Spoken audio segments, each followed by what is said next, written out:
The member for Bateman. Thank you, Madam Speaker. My question is to the Premier. I refer to the McGowan Labor government's unprecedented efforts in reducing carbon emissions and transitioning Western Australia towards net zero, and I ask, can the Premier update the House on this government's investment in driving the uptake of low and zero emission vehicles and outline what it will mean for local manufacturing in Western Australia? And I thank the Premier for Bateman for the question. We're doing more than any other government in the state's history to deal with emissions. We've committed to delivering net zero emissions by 2050. We've set a target on government agencies to reduce emissions by 80% by 2030 on 2020 levels. And obviously we've announced our plan to transition in a very sympathetic way away from coal. We're also taking up low and zero emission vehicles, which is what I want to speak about now. This morning, the Minister for Hydrogen and the Minister for State Development and I, in conjunction with Woodside and Centurion Transport and BGC, announced a $10 million grant for Woodside Energy's proposed hydrogen refueller project in Kwinana. This will help deliver commercial hydrogen fuel cell trucks and refuelling infrastructure with hydrogen renewably produced to power their operations.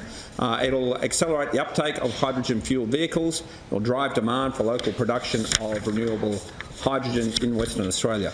The $10 million investment will be matched by Woodside. We had an open tender process and Woodside was successful. BGC and Centurion are taking up the opportunity.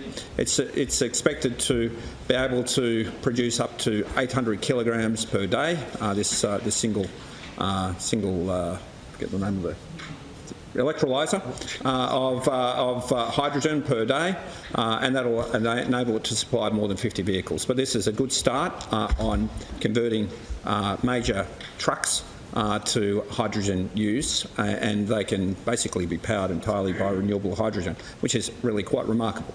On top of that, last week we announced the first EV fast charging network for Western Australia. From Kununurra to Esperance and out to Eucla, you'll be able to charge your electric vehicle. We've awarded a contract to an Australian company, Jet Charge, 98 EV chargers, 49 locations across the state. It'll extend some 6,600 kilometres across Western Australia, and we expect it to be fully operational by 2024. So these are amazing changes, and I suspect whoever is standing in this position in 10 years' time, these things, hydrogen-powered vehicles and electric charging around Western Australia will be commonplace, which will be a wonderful thing.